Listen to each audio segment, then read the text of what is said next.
전일 코스피가 나올 만에 하락하면서 1800선을 내주었었는데요. 오늘 1800을 회복하긴 했습니다만 지난주 금요일 반등처럼 1800 회복 정도로만 만족을 해야 될 것 같습니다. 장중 사실에 1830을 보았기 때문에 욕심이 좀 났었는데요. 역시 고점에서 조금 밀리면서 1820선 정도만 회복하면서 오늘 종가가 형성이 될 것 같습니다. 기관의 또한 공격적인 매수가 1800 밑에서 다시 한번 시장을 들어올린 결과인데요. 외국인들 선물의 계약수가 장중 3000계약 가까이 불어났었는데 장 막판에 요즘 줄이는 경향이 있어서 얼마나 선물을 또 매수 강도를 낮추었을지도 궁금합니다. 전차 군단의 태도 돌변, 시장을 이끌었던 날인데 오늘 코스닥도 10거래일 만에 고개를 들 것 같고요. 중국 상해종합지수도 아직 종료가 안 되는데 오늘 2200을 회복할 수도 있을 것 같습니다. 먼저 우리 시장 종가부터 확인하고 돌아옵니다. 네, 시황센터입니다. 먼저 7월 19일 마감장 한번 살펴보시겠습니다. 갭상승 출발한 코스피 지수는 단번에 1800선을 뛰어넘으면서 1820선 안착에 성공했습니다.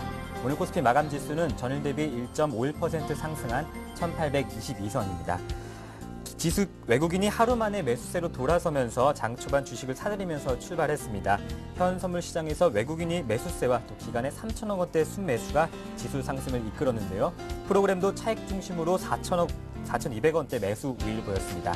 오늘 전기전자 운수장비 업종이 강한 상승 보였습니다. 삼성전자는 4%대 가까이, 현대차는 3%대 상승 보였는데요. 자동차 부품주도 1%에서 2%대 시장 대비 좋은 모습 보였습니다. 수급 한번 살펴보시면 개인이 3천억 원 정도 매도하는 가운데 기관과 외국인의 오늘 쌍끌이 매수가 있었습니다. 기관이 600억 원, 외국인이 500억 원 매수 우위 보였습니다. 다음은 코스닥 시장 살펴보시겠습니다. 코스닥도 오늘 빨간불 펴면서 상승 출발했습니다. 10거래일 만에 상승 반전에 성공하면서 오늘 코스닥 마감 지수는 전일 대비 1.2% 상승한 478선에서 마감됐습니다. 그동안 상대적으로 코스피보다는 코스닥이 조금 약세였습니다. 최근 500선에 바짝 다가선 후에는 500선 아래에서 지수가 움직였는데요. 외국인과 기관의 보수적인 매매가 이루어지고 있는 가운데 오늘 장 초반부터 외국인의 매수세가 들어오면서 지수 상승을 이끌었습니다.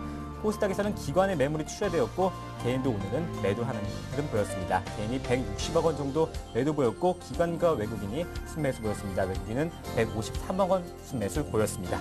네, 다음은 환율 보시겠습니다. 원달러 환율이 오늘 소폭 하락했습니다. 미국의 주택 경기가 개선됐다는 소식에 원달러 환율이 하락했는데요. 오늘 원달러 환율은 전일 대비 3원 50전 하락한 1139원입니다. 미 상무부는 지난달 주택 착공 건수가 전월 대비 6.9% 증가해서 76만 건을 기록했다고 발표했습니다. 이는 최근 3년 8개월 만에 가장 큰 폭의 증가입니다. 최근 들어서 원달러 환율이 안정적인 흐름 보여주고 있습니다. 지난달 6월 고점 대비 30원 정도 내린 1130원대 후반에서 1140원대 초중반대 흐름 보여주고 있는 상황입니다. 오늘 원달러 환율은 1139원입니다. 다음은 코스피 시가총액 상위 종목 살펴보시겠습니다. 오늘 대부분의 업종이 상승했습니다. 삼성전자가 3.5% 강하게 상승했고 어제 1% 조정받은 것과는 비교되는 상황이었습니다. 현대차, 기아차, 완성차 업체 기아차가 마지막 상승폭을 키우면서 3% 넘게 올랐고요. 현대모비스도 오늘 외국계 매수 속에 4.5% 급등하는 형상 보였습니다. LG화학도 0.9% 상승하면서 2분기 실적이 예상치 상회하자 3분기 실적도 좋을 거란 예상 기대감에 오늘 LG화학도 좋은 모습 보여줬습니다. 다음 코스피 시가총액 상위 종목 살펴보시면 금융주가 대체로 좋지 않았습니다. 신한지주는 2%대 하락 보였고 한국전력은 2.5% 조정받았습니다. 반면 SK하이닉스는 0.7% 강보합권에서 거래 마쳤습니다. 다음은 코스닥 시가총액 상위 종목 살펴보시겠습니다. 안내비 상승폭을 조금 줄이면서 두 자릿수 상승률을 깨지면서 9% 넘게 급등했습니다. 오늘 안철수 대학원장이 에세이를 발간하면서 아무래도 안철수 관련주가 급등했는데요. 안내부는 오늘 12만 2천 원에 거래를 마감했습니다. 셀트리온은 2% 상승한 흐름 보였습니다. SM이 강보합권에서 머물렀습니다. SM이 시총 9,702억 원으로 엔터테인먼트 회사 CJ ENM을 넘어서면서 코스닥 시장 시총 7위로 올라섰습니다. 오늘 CJ ENM은 보합권에서 거래 마쳤습니다. 포스코캠텍은 3%, 4% 가까이 급등했습니다. 다음은 오늘의 특징 업종 및 테마 살펴보시겠습니다. 오늘 전차 군단 특히 삼성전자의 흐름이 좋았고 전기전자 업종의 흐름이 좋았습니다. 자세한 종목 살펴보시겠습니다. 네, 삼성전자는 장 초반부터 3%대 상승률 키워가면서 장 막판으로 갈수록 3.5% 흐름 지켰습니다. 삼성 SDI, 삼성전기는 각각 1.7%, 2.7% 상승했습니다. SK하이닉스도 강보합권에 LG이노텍은 0.5% 상승한 흐름 보여줬습니다. 네, 현대차 3인방이 외국계 매수 속에 오늘 강한 흐름 보였습니다. 부품주도 좋은 흐름 보였는데요. 1%에서 2%대 상승을 보여줬습니다. 완성차 업체 중에서는 기아차가 3% 넘게 상승했고 현대모비스는 4.5% 급등했습니다. 현대위아는 6.8%나 급등했는데요. 현대위아는 실적 기대감에 급등했습니다. 만도도 5% 강한 흐름 보여주면서 오늘 부품주 위주로 많이 상승했습니다. 네, 정유주가 국제유가 상승에 강세 보였습니다. 관련주 살펴보시겠습니다.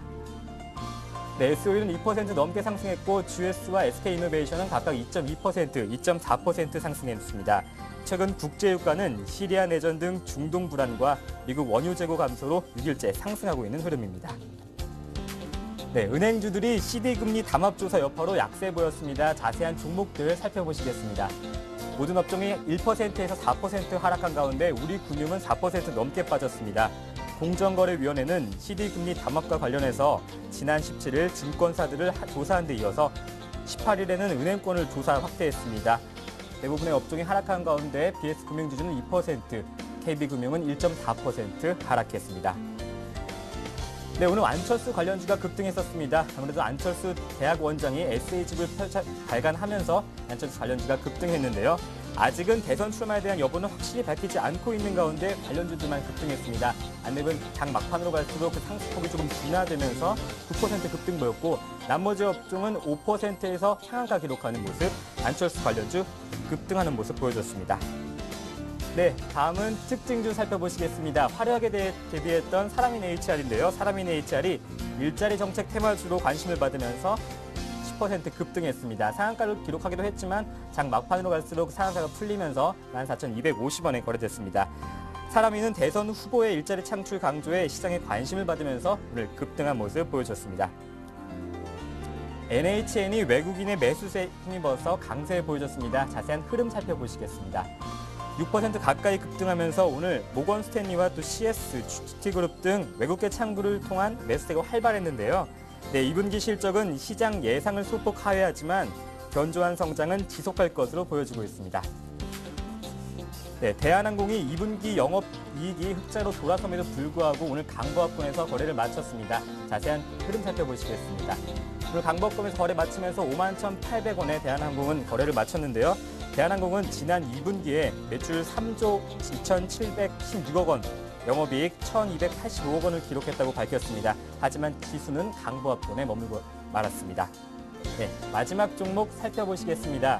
삼성물산은 2분기 실적 발표를 앞두고 깜짝 상승세 보였습니다. 오늘 4% 가까이 급등하면서 64,400원이었습니다. 삼성물산의 2분기 매출액은 6조 2,100억 원으로 전년 동기 대비 19.8% 증가하고 영업이익은 2,151억 원으로 90.4% 늘어날 것으로 추정했습니다. 오늘 삼성물산은 4%대 급등 보였습니다. 네, 지금까지 시황센터였습니다. 네, 오늘 윗꼬리가 조금 달렸습니다만 7월 들어서 거래는 가장 많았던 것 같습니다. 4억 8천만 주 정도 거래량이 잡히고 있네요. 자, 시장 둘러싼 이슈 어떤 것들이 있는지 전문가의 의견 OX를 통해서 쉽게 들어보는 시장 공감대 OX로 2부 출발해 보겠습니다. 오늘 함께해 주실 두 분의 전문가는요. 라이징스탁의 홍희진 팀장 그리고 동양증권 도남지점의 김주선 대리입니다. 안녕하세요. 네, 반갑습니다. 네, 자, 시장 둘러싼 이슈부터 화면을 통해서 보고 오겠습니다. 화면 보시죠. 네, 첫 번째 이슈 1,800을 하루 만에 회복한 날인데요. 단기 반등 가능할까요? 두 번째, 증시 반등하면 전차 군단이 시장을 주도할 것이다. 네 번째, 은행주 CD금리 담합 악재가 불거졌는데 팔아야 하는가? 마지막으로 단기적인 WTI 비롯한 유가 상승이 시장에는 긍정적이라 볼 수 있는지. 자, 하루 만에 일단 회복을 하긴 했습니다. 1,800을 되찾은 날인데 이제 향후 단기적으로 추가 반등이 얼마나 더 나올 수 있을까요? 두 분의 의견 보겠습니다. 단기 반등 국면 가능하다? 자, 시장은 단기적으로 조금 더 오를 수 있다. 그렇다. 역시 두 분 의견 같으십니다. 김주선 대리님. 예. 단기적으로 얼마까지 더 갈 수 있습니까? 일단은 저는 1,850을 상회하는 모습이 한번 나올 거라고 보고 있고요. 뭐 차트상으로도 많이들 말씀하시는 게 이제 뭐 한 그 60일선까지는 다시 올라주고 거기서 또 저항 받을 거다. 뭐 쉽게 좀 그런 식으로 많이 접근하는 것 같은데 저도 뭐 사실 전 차트상 때문에 접근하는 건 아니지만은 뭐 저번 주에도 충분히 말씀드린 부분이 있을 것 같습니다. 뭐 장중에 언제든지 1800을 하회하는 모습이 나올 수 있지만은 그 안에서는 강한 저가 매수세가 나올 가능성이 있다라고 말씀드린 부분이 있고 심리적인 부분은 정말 일희일비 장세라고 해도 될 정도로 뭐 1800선을 하회하자마자 이제 1750까지 갈 수 있다는 굉장히 많은 의견들이 또 쏟아지는 걸 봤거든요. 네, 근데 1850 가기 전에 이미 한 1835선, 34선 요 정도 21선이 있잖아요. 그러니까 여기서 등락은 좀 있을 수 있지만은 저는 이제 뭐 단기 트레이딩에 능하신 분들 같은 경우야 1800 밑에서 잡았다면은 지금 부분에서 뭐 분할 매도 정도 할 수 있겠지만은 1850선을 상회하는 모습도 충분히 나올 가능성이 있다라고 보고 일단 그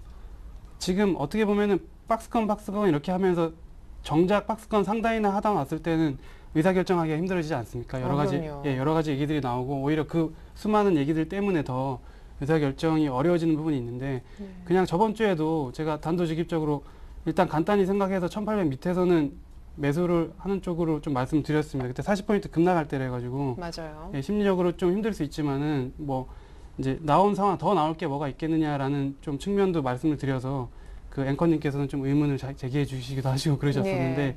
뭐 충분히 그런 의문이 제기가 가능하죠. 하단에서는 무섭거든요. 무섭고 사실 그 다음 날에 저도 기억하지만은 제가 아침에 7개 증권사 그 데일리 뷰는 항상 보는 편인데 1750까지 열어둬야. 열어둬야 된다라는 의견이 또 많이 나오더라고요. 그래서 네. 뭐 그런 부분에 많이 흔들릴 수 있다고 충분히 생각하지만은 그러면 대외 재료로 지금 봤을 때요. 이제 네. 경기 둔화 우려와 이제 부양책이 나오냐 마냐 하는 요 구도로 봤을 때도 네. 더 갈 수 있습니까? 단기 반등이? 저는 갈 수 있다고 보는 게 어쨌든 이번 주도 뭐 중국 지준율 인하라는 부분도 있고 그 뒤에 또 금리 인하가 한 번 더 나올 것이라고 보거든요. 제가 말씀드린 부분이 금리 인하의 막바지 국면이 연말이나 내년 초 된다면은 지금은 이제 하방은 확실히 좀 갖추지 않았나라고 생각을 하고 그렇기 때문에 뭐 또 단기적으로 뭐 수급이 조금 더 쏠릴 가능성도 있다고 보고 있습니다. 다만 굉장히 제한적인 1850 간다고 해도 뭐 이제 28포인트 정도밖에 안 남았거든요. 네. 그래서 굉장히 제한적인 반등일 수 있다라고 말씀드리고 일단은 이제 조금 안 좋은 부분도 말씀을 드리자면은 정책 랠리라고 표현을 했는데 네. 정책적인 부분 이제 립서비스나 버냉키 의장의 립서비스나 혹은 뭐 유럽이나 중국에서 나오는 각종 정책들 실물이 아니라 정책들에 따라서 하루하루 일희일비하는 장세가 계속 됐었기 때문에 반등 수준은 생각보다 약할 수는 있지만은 그래도 1850 정도로는 단기로 열어두실 수 있을 것 같고 뭐 장기 전망은 금리가 조금 더 한두 차례 더 인하가 된다면 그때는 조금 더 강하게 매수할 수 있지 않을까라고 좀 말씀을 드리고 싶습니다. 네. 하지만 아직은 거기까지는 무리고 단기적으로 그래도 1850은 가능하다. 충분히 열어둘 수 있다고 생각하고 있습니다. 예, 좋습니다. 홍의진 팀장님은요? 네. 일단 몇 포인트까지? 예. 포인트요. 포인트를 말씀드리면은 제가 지난주였나요? 지난주에 한번 1850 정도를 말씀을 드렸던 걸로 좀 기억을 하고 있긴 한데요. 일단 현재로서는 지수에 대한 의미는 크지 않다라고 저는 보고 있습니다. 이유 자체는 시장 참여자들이 이제 시장을 사야 된다라고 느끼는가 아니면은 반대로 팔아야 된다라고 느끼는가, 그러니까 그 부분이 상당히 좀 중요할 것 같기 때문에 네. 현재로서는 외국인이나 기관들의 심리 자체가 개선이 된다면 단기적으로 뭐 1850 이상, 뭐 전고점 제가 볼 때는 뭐 1900 언저리까지 받는 거 충분히 좀 가능할 수 있다. 근데 중요한 부분 자체는 현재로서는 모멘텀이 그렇게 많지 않은 시장에서 일단은 지금 그러니까 지금 전략 자체를 좀 긍정적으로 좀 잡고 대응하시는 전략보다는요, 일단은 좀 보수적으로 잡으시되 현재로서는 기관의 저가 매수가 상당폭 많이 좀 유입이 좀 되고 있다라는 부분, 그 다음에 외국인도 그동안의 매도에서 어느 정도 매도세를 좀 완화시키고 있다라는 부분 자체가 수급적으로 봤을 때 상당히 좀 긍정적인 부분이 아닌가. 그래서 일단 위기 자체는 뭐 아직까지 해결된 건 아니고 뭐 다시 한번 위기가 나올 수도 있고 일단은 뭐 이 위기 자체가 해결이 될 수는 있겠죠. 근데 이제 현재로서는 뭐 1850도 물론 가능할 수 있겠지만은 제가 보는 부분에서 가장 중요한 거는 심리, 그러니까 심리가 조금씩이라도 개선이 좀 되고 있는 그런 상태이기 때문에 때문에 일단은 단기 반등은 좀 충분히 가능하지 않을까. 근데 이제 김주선 대리님과 마찬가지로 아무래도 넘어야 되는 선 자체가요. 지금 현재 단기적으로 봤을 때는 1850포인트를 뛰어넘은 다음에 그 다음에는 2차 목표치 자체가 1870부터 1900선까지이기 때문에 가장 중요한 것은 1850 정도를 좀 잡아보신 다음에 그 구간에서 뭐 외국인의 수급이 좋아지는지 기관의 수급이 어떤 식으로 변화되는지 읽어내시는 게 좀 중요하지 않나 한번 말씀드릴 수 있을 것 같습니다. 네, 좋습니다. 두 분 다 일단은 단기적으로 1850의 어떤 선에 대해서는 좀 공감을 해주신 것 같고요. 두 번째 이슈로 넘어가 보겠습니다. 증시 만약에 뭐 반등 1850까지 간다고 가정했을 때 전차 군단이 시장을 주도해 나갈까요? 자, 전차 군단이 당분간 끌고 가는 장이다. 두 분 의견이 여기서도 같으십니다. 홍희진 팀장님, 네. 전차 군단이 요즘에 좀 믿음직스럽지 못한 것은 네. 현대차, 삼성전자가 정말 마치 짜고 약속한 것처럼 시장을 작정하고 내렸다가 그렇죠. 또 작정하고 올렸다가 이게 맞습니다. 계속 반복이 되고 있어요. 일단은 말씀하신 대로 덩치가 큰 애들이 내려갈 때 주가가 급락이 나오고 반대로 덩치가 큰 애들이 오를 때는 지수가 반등이 나오고 안정권에 지금 접어들고 있죠. 이 얘기는 뭐냐면은 아직까지도 삼성전자, 현대차가 시장 주도 업종, 그러니까 주도주의 역할을 하고 있다라고 이해하시는 게 좀 더 맞지 않나라고 생각이 됩니다. 그러니까 지금 시장 분위기 자체, 그동안에는 삼성전자나 현대차가 급락이 나올 때는 이유 자체는 그랬죠. 아무래도 지금 대외 악재에 대한 불안감과 미래에 대한 불확실성. 그러니까 지금 현재까지에 대한 실적은 좋지만은 앞으로 하반기도 좋을 수 있을까라는 의문이 시장에서 상당히 악재로 좀 작용을 했었죠. 근데 이제 최근에는 그러한 뭐 악재를 그냥 비웃기라도 하듯이 계속해서 좀 반등이 나오고 있는데 이유 자체는 아무래도 이런 브랜드 이미지 자체가 단기간에 급락할 가능성은 높지 않고요. 오히려 브랜드 이미지 자체는 조금씩 좀 더 좋아질 가능성이 높다라고 저는 개인적으로 좀 말씀을 드릴 수가 있을 것 같고, 그 다음에 중요한 부분 자체는요. 지금 실적이 뭐 좋아질 수 있는 지금 업종이 그렇게 흔치는 않습니다. 뭐 3분기 화학 업종, 증거사 리포트가 다시 한번 좀 나오는 거 봤는데 2분기는 좋지 않지만 3분기가 좋아질 수 있다라는 기대감만으로 화학 업종에 대한 매수가 들어오고 있어요. 네. 그래서 정확한 근거는 전혀 없는 상태에서 단순하게 예측으로만 그런 흐름이 좀 나와주고 있는데, 일단은 시장은 제가 볼 때는 이제는 삼성전자, 현대차가 실적이 이제 좋게 발표가 되면요, 역시 이제 그 삼성전자, 그러니까 전차 군단밖에 없다라는 관점으로서 이 종목들을 끌어올릴 가능성이 높기 때문에 일단은 현재로서는 뭐 삼성전자나 현대차가 시장을 좀 주도할 수밖에 없다. 그 다음에 또 중요한 부분이 뭐냐면요, 삼성전자가 지금 정확하게 시장을 지금 시장의 선행지표 역할을 하고 있습니다. 지금 차트를 보시면서 간단하게 좀 말씀드리면요, 제가 지난 시간에도 언급을 드렸던 부분이었기도 한 것 같은데, 일단은 시장 자체는 1800선을 이탈, 그러니까 지금 전저점을 이탈했을 때가 지난 7월 12일이었죠. 근데 7월 12일이었는데 삼성전자 같은 경우에는 그 전날 7월 11일 날 전저점을 이탈을 먼저 했죠. 그 다음에 7월 12일 날 시장이 급락이 나올 때 같이 급락이 나오다가 그 다음날 7월 13일 날 주가는 장대 양봉을 기록을 하면서, 그러니까 다시 한번 저항대에 대한 돌파가 나왔습니다. 삼성전자는 차트 흐름 잘 보이시는지 모르겠습니다. 아무튼 그런 흐름이 좀 나와 주었는데 시장은 그것보다는 살짝 늦은, 그러니까 같이 움직였죠. 지금 7월 12일 날 시장은 전저점을 이탈을 했고 7월 13일 날 삼성전자와 같이 그 전저점이었던 구간에 다시 재돌파를 했거든요. 그런 측면에서 봤을 때 삼성전자가 이탈을 하면은 시장도 같이 무너지고 올라가면 같이 올라가는 흐름이 좀 나타나고 있는 그런 흐름이기 때문에 현재로서는 삼성전자에 대한 지금 지수가, 그러니까 삼성전자가 무너지지 않는다라면은 시장은 좀 견고할 수 있다라고 좀 보시면 될 것 같아요. 그래서 일단 삼성전자가 안정된 이후에는 시장이 계속해서 안정될 가능성이 높고, 그 다음에 최근에 시장 반등에서 오늘 같은 경우도 좀 보시면 아시겠지만요, 현대모비스, 기아차, 현대차, 현대위아 같은 종목들의 상승 탄력이 좀 굉장히 강했죠. 그러니까 다른 업종보다 상당히 특징적으로 많이 올랐습니다. 이 얘기는 뭐냐면은 1800선 이상에서 주가가 반등이 나올 때는 그동안의 시장을 주도했던 전차 군단이 다시 한번 시장을 이끌 가능성이 높다라는 증거다라고 좀 보시면 될 것 같고, 그 다음에 실적이 앞으로 조금 그렇게 나쁠 것 같지는 않거든요. 예, 그런 측면에서 봤을 때 현재 다시 한번 실적에 집중을 해본다면은 역시나 전기나 자동차밖에 아직까지 좀 없지 않나 말씀드릴 수 있을 것 같습니다. 네. 하지만 또 곰곰이 생각해보면요, 전차 군단 실적이 안 좋아서 빠졌었나, 결국 수급의 문제인데 수급이 들어와야 갈 수 있는 것 아닙니까? 그걸 지금 누가 알 수 있는지, 그리고 사실은 분위기가 이렇다 보니까 들쑥날쑥 전차 군단에 화학주가 새로운 주도주가 될 수 있다, 이런 의견도 지금 만만치가 않아요. 예, 정확히 지적을 해주셨는데 삼성전자하고 자동차가 빠진 이유를 저는 이제 실적이나 이런 부분으로 당연히 보고 있지 않고요.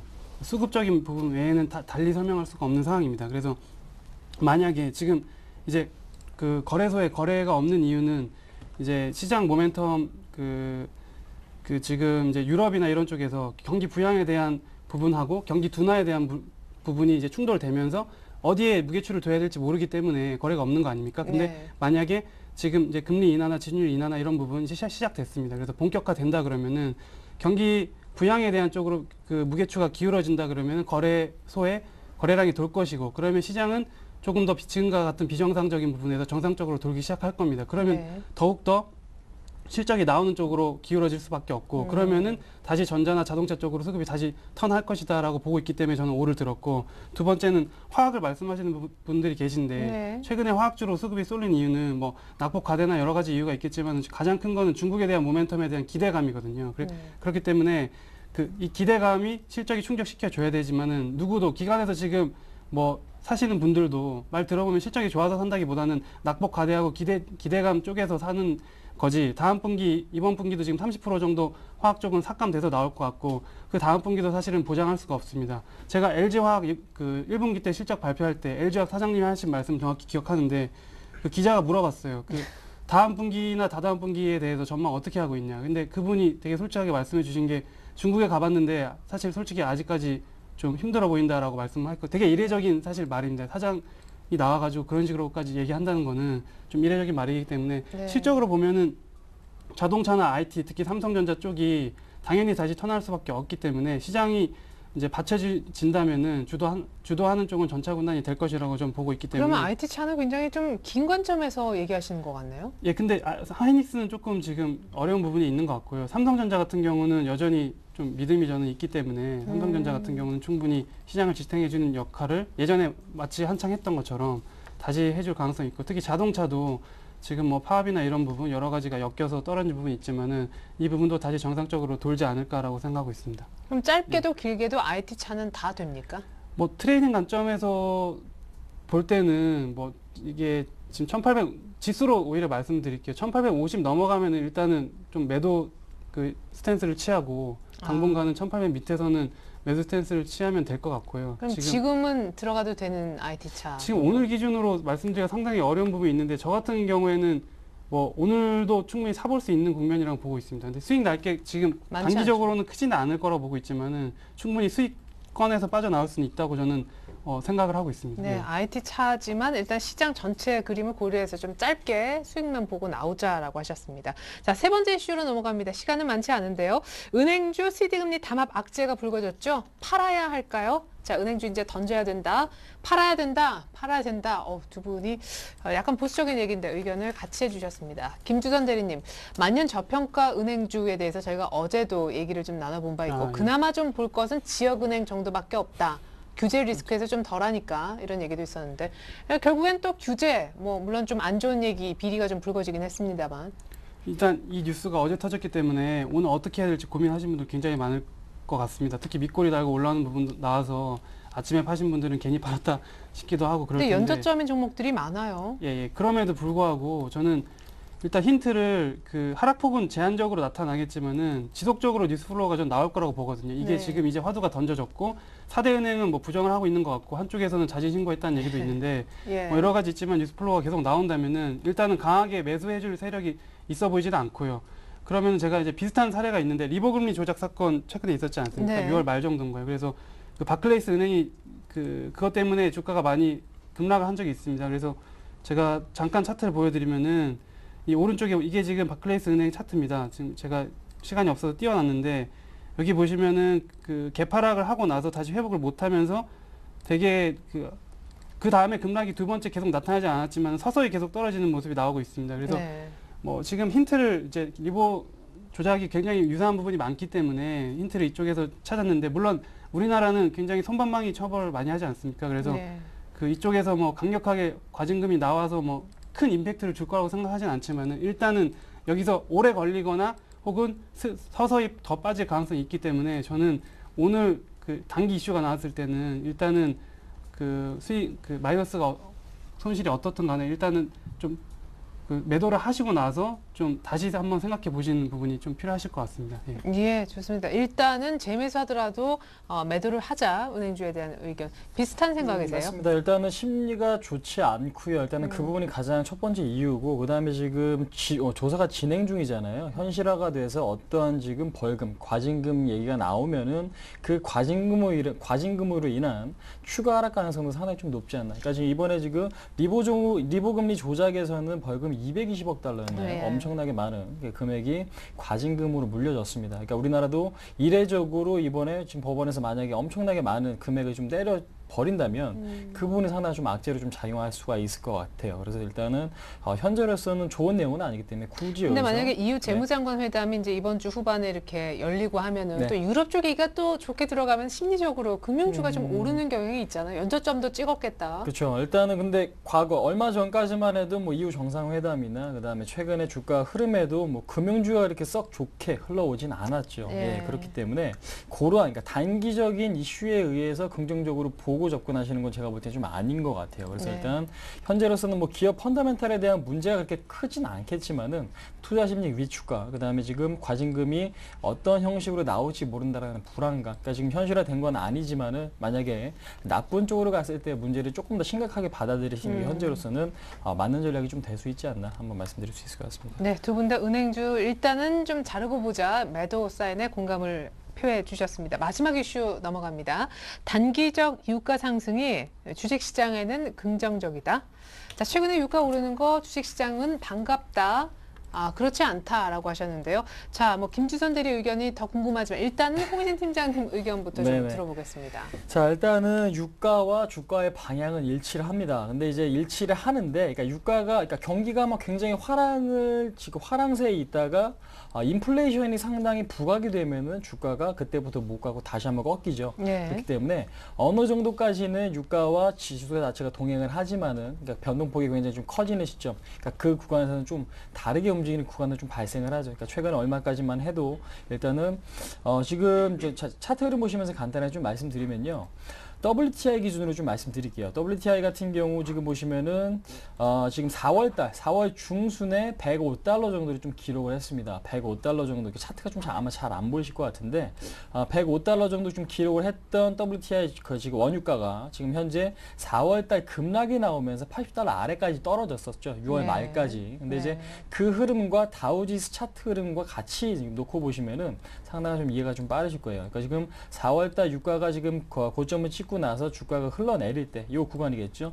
같이 급락이 좀 나왔는데 이때 경기에 대한 우려감이 상당히 좀 커지면서 지수도 빠지고 유가도 빠지는 5월 흐름이 달에. 나왔습니다. 근데 예. 이제 최근에는 뭐 유가가 빠짐에도 불구하고 주가가 다시 한번 어느 정도 좀 반등이 좀 나타나고 있고 다시 한번 뭐 지금 뭐 유럽 리스크나 뭐 중국 리스크, 그러니까 중국 경기에 대한 우려감이 상당히 좀 큰 구간에도 불구하고 유가는 더 이상 빠지지 않고 WTI는 90선, 그러니까 90달러 선에 언저리에 지금 도달을 했죠. 이 얘기는 뭐냐면은 시장에서는 유가가 이제는 어느 정도 좀 수요가 증가됐기 때문에 그래도 안정세로 안정세의 자리를 좀 취하고 있다라는 기준으로 좀 해석을 하고 있는 것 같습니다. 그래서 현재로서는 유가가 지금 단기적으로 뭐 엄청나게 급등을 해가지고 100달러 이상, 뭐 110달러, 그러니까 지금 WTI 기준으로 봤을 때 그 가격까지만 상승하는 흐름이 나오지만 않는다면 일단은 주가는 상당히 좀 긍정적이다. 오히려 실물 경제가 좋아지면서 유가가 그러니까 상승한다라는 의미로 해석을 할 수가 있기 때문에 현재로서는 급등의 흐름이 나타나지 않는다라면은 다우지수나 우리나라 지수에 대한 흐름이 상당히 좀 긍정적으로 좀 갈 수밖에 없다라고 좀 보시면 될 것 같고요. 그 다음에 지금 일단은 다우지수가 굉장히 좀 안정적이죠. 그러니까 지금 모든 이평선을 다 뚫어 버렸습니다. 네. 예, 그죠. 근데 이제 최근에 우리나라 시장 같은 경우는 상대적으로 좀 약한 흐름이 좀 나타나고 있는데 유가가 안정되고 다우가 안정되면 결국에 우리나라도 그런 흐름을 따라갈 수밖에 없는 흐름이 연출될 수밖에 없기 때문에 현재로서는 일단 유가가 안정되고 있다는 것 자체는 상당히 좀 긍정적으로 좀 받아들이시는 게 좀 맞는 전략이 아닌가 말씀드릴 수 있을 것 같습니다. 네, 인플레 우려를 건드리지 않는 범위 내에서 좀 유가가 올라주는 것은 주식시장과 이제 동행하는 평소의 어떤 그 상관관계를 볼 때 긍정적이다 하셨는데 충분히 이해가 가는 내용이었거든요. 근데 왜? 예, 근데 저는 이 유가 상승의 원인을 봤을 때 네. 지금 미국 재고 조정 관련된 부분 때문에 화학주들이 좀 들썩인 부분이 있었는데 요 90불 가까이 지금 가 있는 부분은 시리아 내전이나 중동 불안 네. 예, 그런 부분 때문에 올라온 부분이라고 저는 해석을 했기 때문에 경기가 확실히 좋아지는 어떤 좋아지는 그 시그널로서 나온 게 아니라 뭐 일시적으로 불안. 예, 중동 네. 불안 때문에 오른 부분이 있다고 저는 생각을 하고요. 지금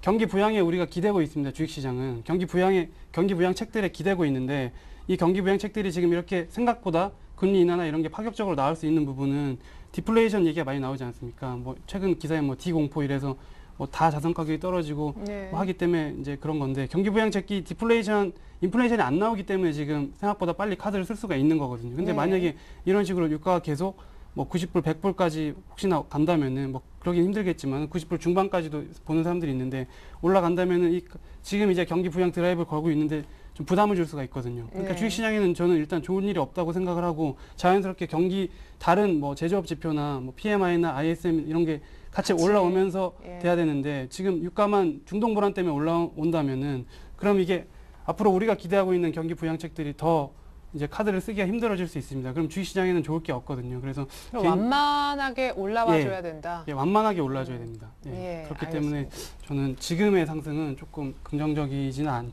않게 보고 있습니다. 네, 유가가 최근에 가파르게 올랐기 때문에 좋습니다. 이렇게 해서 두 분의 전문가와 함께 현 시장 공감대 짚어봤습니다.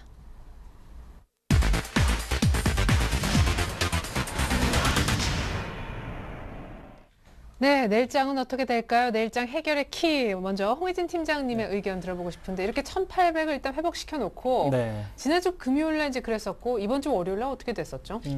이번 주 월요일이요. 이번 주 월요일 날은 뭐 흐름이 그렇게 썩 좋지 않았던 걸로 네. 기억을 하는데요. 일단은 뭐 그렇게 나쁘지도 않았고 뭐 긍정적이지도 않았던 흐름이었는데 자, 일단은 지금 내일장 해결의 키 자체를 말씀드리면은요. 지금 일단은 여전히 시장은 보수적인 관점입니다. 그동안에 좀 말씀드렸다시피 아직까지는 확인해야 될 것들이 상당히 좀 많이 남아있다라는 부분이기 때문에 가장 중요한 건 외국인이죠. 그러니까 어저께 보셔서 아시겠지만은 기관들이 시장을 받쳤을 때 나타나는 부작용이 어제 시장에서 나타났거든요. 그러니까 네. 지금 그동안에 기관들이 1조 원을 쏟아부으면서 그러니까 지난주 1,800 이탈했을 때 지금 금요일 날, 화요일 날 월요일 날, 화요일 날 이렇게 좀 어느 정도 좀 시장을 받쳤는데 일단은 기관들이 한쪽에서만 자금을 투입하는데 외국인들이 계속해서 좀 매도가 나왔는데 그동안 시장에 받쳤던 기관들이 손을 놔버리니까 시장이 급락이 나왔잖아요.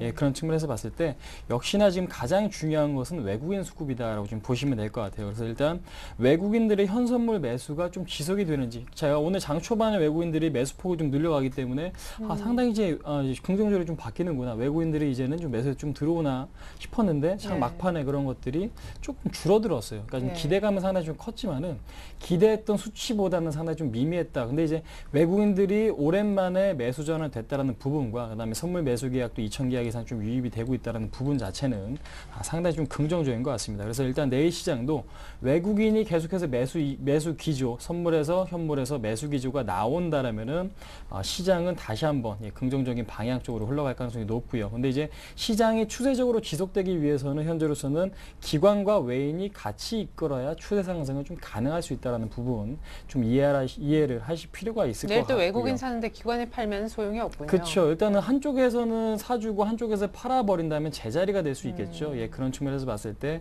일단은 부정적이다라고 좀 보시면 될 것 같고 그 다음에 가장 중요한 게 지금 올해 그러니까 지금 누적시킨 외국인의 선물 매도 지금 금액 자체가 3조 8천억입니다. 근데 이제 선물 매도가 지금 많이 나와 있긴 하지만은 선물 매도를 부정적으로 볼지 긍정적으로 볼지 제가 볼 때는 그것조차도 애매하다. 왜냐하면 선물 매도는 나쁜 거 아닌가라는 말씀을 저한테 하실 수도 있겠지만 네. 이 매도 포지션을 지금 바꾸면 그러니까 매수로 바꾸면은 프로그램 매수가 유입되고 시장은 급반등이 나올 가능성도 높거든요. 그렇기 때문에 현재로서는 일단은 외국인의 선물 포지션 자체가 남아 있는 거는 해소가 된다면 상당히 좀 긍정적일 수 있기 때문에 더 이상 매도로 쌓아가지 않는다면 일단은 부정적으로 볼 필요는 없겠다 한번 말씀드릴 수 있을 것 같습니다. 네, 외국인 선현물 오늘 이렇게 같이 산 것처럼 내일도 쭉 사는 흐름에 기관까지 계속 꾸준하게 동반을 사는 흐름이 나와야 된다. 좋습니다. 김주선 대리님은요. 뭔가 좀 체크해 볼 만한 일정 같은 건 없나요? 네, 일단 뭐 아까 말씀하신 대로 재무장관회의, 유럽 재무장관회의 한 번 더 또 열리고 그리고 중국 지준율 인하 부분이 있지 않습니까? 그리고 아마 지준율 인하 후에는 다음 주 정도에 뭐 다음 주와 다다음 주 안에 금리 인하까지도 지금 얘기들이 나오고 있거든요. 네. 중국이 생각보다 뭐 더디기 때문에 뭐 카드들을 계속 내밀고 있는데 저는 이 부분들은 지금 일단은 이미 시장이 어느 정도 반영이 되고 있다고 생각을 하기 때문에 새로운 모멘텀으로 작용해서 시장 급등을 일으키다기보다는 여기서 무난하게 잘 넘어가는 정도. 그러니까 네. 이게 오히려 뭐 발목을 잡지 않으면 다행이다 정도로 해석을 하고 있고요. 그리고 오히려 22일 날 6월 달에 이제 경기 선행지수 발표하는데 저는 오히려 그 각종 이벤트들 뭐 또 나오는 것보다 이 부분을 좀 좋게, 그러니까 이 부분을 중요하게 생각을 하고 있는 게 이 경기가 선행지수가 이번에는 좀 뭐 그렇게 좋게 나올 것 같지는 않기 때문에 이 부분이 오히려 그 금리 인하까지도 자극할 수 있다. 그러면은 시장은 재빠르게 금리 인하에 대한 기대감이 유입될 수 있기 때문에 좀 미리 움직일 수 있다. 예, 경기 부양책에 대한 부분들은 미리 움직일 수 있다라고 보기 때문에 또 다음에 제가 여기 목요일 날 오기 전에는 1850이 한번 왔다 갈 가능성이 상당히 있다고 저는 보고 있습니다. 그래서 일단 아까 처음부터 말씀드린 대로 그 정도 선에서는 이제 또 스탠스를 바꿔야 되지 않을까라고 보고 있고 지금 수급적인 부분 아까 잘 체크해 주셨는데 기관들이 사실 좀 단기적인 매매에 좀 치중을 하고 있지만은 그나마 좀 괜찮은 게 그 1800대에서 그 펀드 자금들이 유입되는 모습이 나오고 있거든요. 네. 제가 오늘 체크해 봤을 때 한 600억 정도 유입되는 부분이 나와서 그나마 조금 숨통을 트여주는 역할, 1700 후반에서는 지지를 확고히 해주는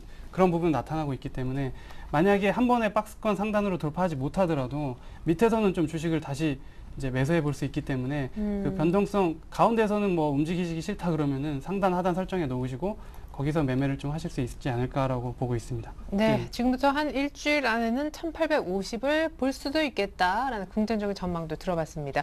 자, 이번엔 여의도 쪽 생각을 들어보겠습니다. 대신증권의 최재식 팀장님 불러볼게요. 안녕하세요. 안녕하십니까. 네, 우려했었는데 1800 하루 만에 되찾고 웬일인지 외국인들이 선 현물 다 샀네요.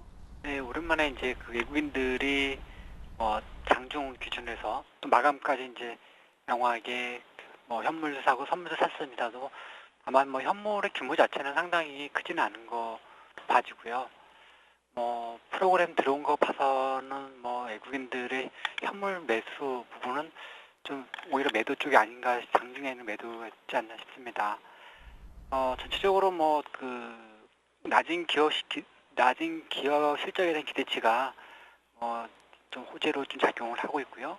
또 경제는 여전히 이제 뭐 부정적으로 작용을 하고 있습니다. 오늘 밤에는 미국에서 모건 스탠리의 기업 실적이 예상되고 있고요. 흑자 전환이 예상됩니다. 전년 동기 대비, 전분기 대비 흑자 전환이 예상되고요. 6월 기존 주택 매매도 아마 기존에 이제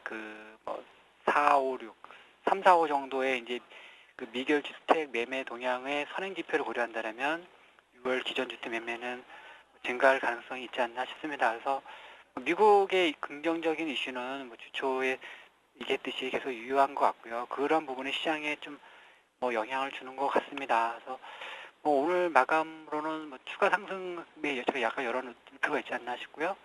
그리고 계속적으로 그 외국인 대상 카지노 관련주라든지 기타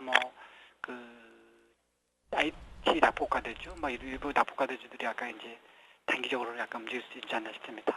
네, 미국발 훈풍이 더 이어지면서 추가적으로 시장은 반등세를 더 이어갈 수 있다 하셨는데 일부 IT 낙폭과대 종목이라면 하이닉스를 염두에 두신 건지 원래 방어주 쪽만 좀 치중해 계셨었잖아요. 여기 이제 일부 낙폭과대 IT 섹터의 몇몇 종목도 추가하시겠다는 얘기네요. 네, 삼성전기랑 삼성전자, 삼성그룹주에 가깝고요. 네. LG전자라든지 LG그룹주보다는 삼성그룹주 IT라든지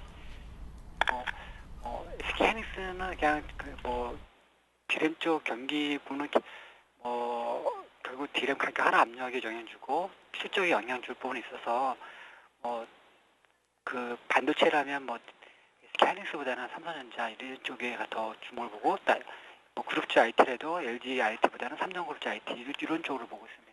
네, LG그룹주보다는 삼성그룹주, 그리고 하이닉스보다는 일단 삼성그룹, 일반적인 반도체가 아닌 쪽의 기업들, 낙폭과대 종목을 사자라는 의견 오늘 추가로 한번 들어보았습니다. 대신증권의 최재식 팀장님 의견이었습니다. 감사합니다. 감사합니다.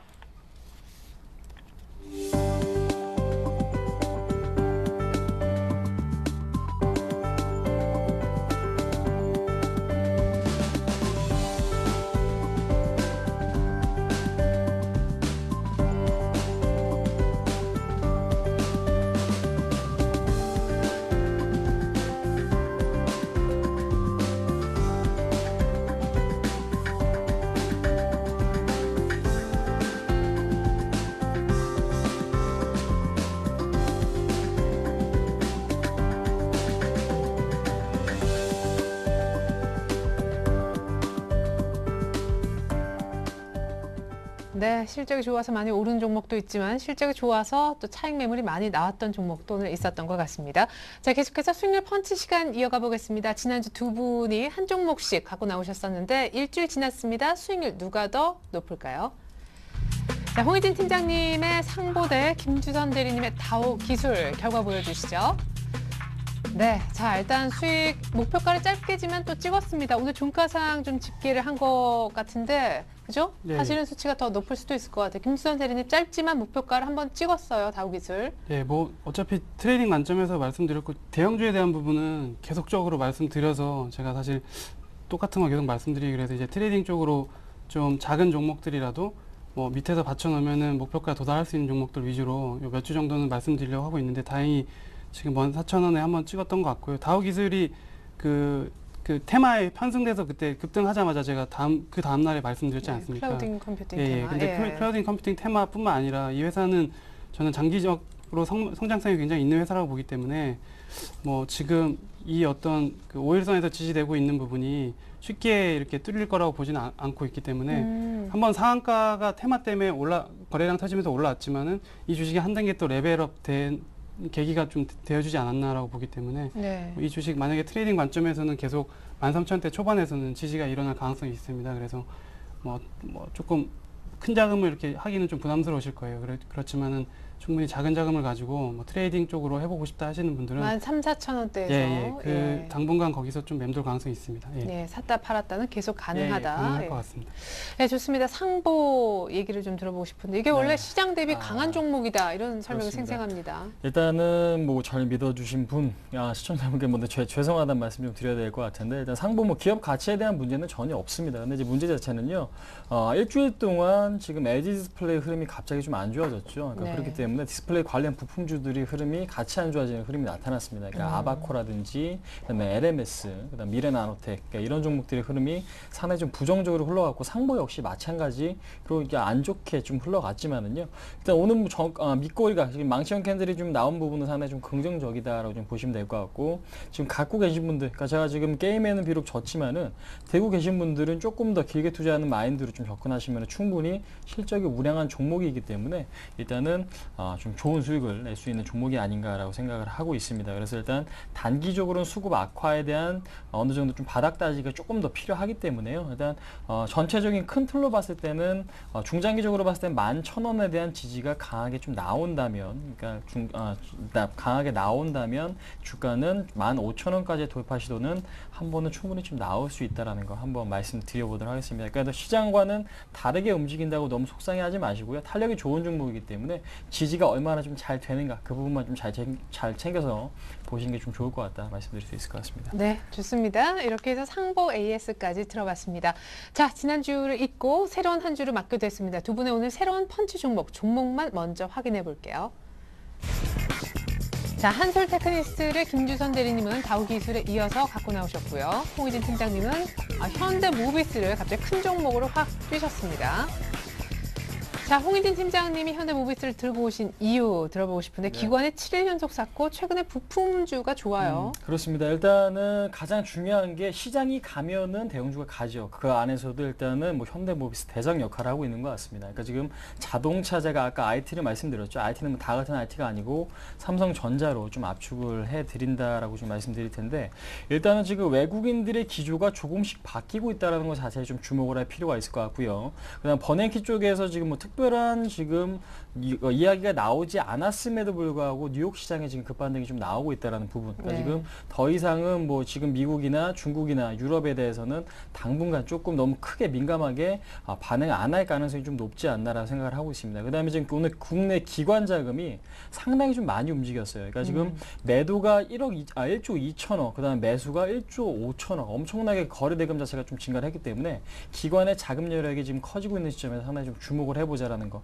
한번 말씀드리겠습니다. 그래서 일단 시장이 상승 쪽에 단기적인 상승 쪽에 좀 더 무게를 두면서 일단 그 안에서 올라갈 수 있는 종목 현대모비스를 좀 말씀드려보도록 하겠고요. 네. 그동안에 시장이 상당히 좀 어려운 구간에서도 26만 원을 지지를 해줬죠. 이 얘기는 뭐냐면은 아무래도 시장이 뭐 1,700 이하, 1,600까지 가지 않는다면 26만 원은 거의 깨질 가능성은 없다라고 이해하시면 될 것 같습니다. 그 다음에 외국인들이나 기관들의 수급 자체가 상당히 좀 좋다라는 거 확인하실 수가 있습니다. 그러니까 지금 외국인들은 3월 달부터 계속해서 누적 누적시켜서 매수를 해왔고요. 기관은 최근에 동조가 돼서 매수를 해주고 있기 때문에 외국인과 기관의 수급이 모두 다 그러니까 양호하다라고 지금 말씀드리겠습니다. 그래서 일단 26만 원을 손절가를 좀 잡아주시고요. 오늘 종가의 좀 매수 관점 1차적인 일주일 동안의 목표 수치 자체는 30만 원 정도 그러니까 전고점이겠죠. 4월달, 5월달 고점 라인인 한 30만 원 정도까지는 좀 잡아볼 수 있지 않나. 시장이 상승하면 아무래도 소외되지 않을 수 있는 종목이기 때문에 오늘 추천을 드렸다. 한번 오늘 말씀드릴 수 있을 것 같습니다. 4.5% 뛴 날입니다. 네. 기관이 뭐 강력하게 매수하긴 했지만 내일 언제쯤 들어갈까요? 얼마에? 일단은 28만 8천, 그러니까 오늘 고점보다 아래에 형성되면 그냥 무조건 접근하시는 게 맞을 것 같아요. 그러니까 지금 제가 볼 때는 한 일주일 동안에 3%, 4% 수익을 원하시는 분들은 29만 원 이하권, 그러니까 오늘 종가 부근에서 좀 접근하시는 게 좀 맞는 전략이지 않나. 삼성전자 최근 흐름 보시면 아시겠지만 종목 수익률에 너무 집착을 하시기보다 시장 흐름에 조금 몸을 맡기시면은 충분히 좋은 수익을 받을 수 있는 종목 중에 하나다라는 거 말씀드리겠습니다. 네, 좋습니다. 이번에는 한솔 테크닉스 설명 좀 빠르게 네, 들어볼까요? 지금 시간이 없어서 일단 이 회사는 LED 태양광 소재 쪽 회사이기 때문에 굉장히 불황으로 1년 내내 적자였던 회사인데 지금 쉽게 말해서 바닥에서 이제 한번 공략을 해보자는 그 입장에서 말씀을 드리고요. 트레이딩 관점입니다. 바로 차트를 보면서 가격대 말씀드리면은 편입가는 15,500원 정도, 지금 15,950원에 끝나는데 500원 정도에 항상 걸어 놓으시면은 좀 체결될 가능성이 있어 보이고요. 네. 목표가 17,000원까지도 보고 있습니다. 지금 그 3분기부터는 흑자 전환이 될 것 같거든요. 그래서 업황은 안 좋지만은 업황이 안 좋기 때문에 이 회사에서 이제 수율을 개선하거나 뭐 더 다른 캐파 확보하거나 하는 쪽으로 가고 있기 때문에 지금 단기 반등 노리시고 트레이딩 관점에서 말씀 한번 드려보겠습니다. 네, 17,000원까지 매수가는 15,500원 약간 눌림에 한번 걸어 놓으시면 좋을 것 같습니다. 오늘은 6% 가까이 떴네요. 자, 두 분의 펀치 종목 다시 한번 끝으로 정리해서 보여드립니다. 자, 이번 한 주 대결을 펼칠 종목은 이렇게 됐습니다. 현대모비스 대 한솔 테크닉스의 대결. 자, 홍인희 팀장님이 현대모비스를 언급하셨는데요. 강력한 하방 경직성 26만 원에 걸려 있다. 기관의 꾸준한 수급에 외국인까지 가세했다. 30만 원 보면서 오늘 종가 부근 29만 원 이하에선 잡아도 3, 4% 정도 일주일 수익을 보장해 주셨습니다. 계속해서 금수전 대리의 종목인 한솔 테크닉스 보면요. 태양광과 LED 쪽 두 가지 사업을 하고 있는데 지금까지 적자였다가 3분기 턴어라운드를 기대하고 있습니다. 바닥권에서 주가도 올라오고 있는데요. 15,500원 정도의 눌림 매수 기대하고 있고 목표가는 짧게 트레이딩 관점에서 17,000원이라고 제시해 주셨습니다.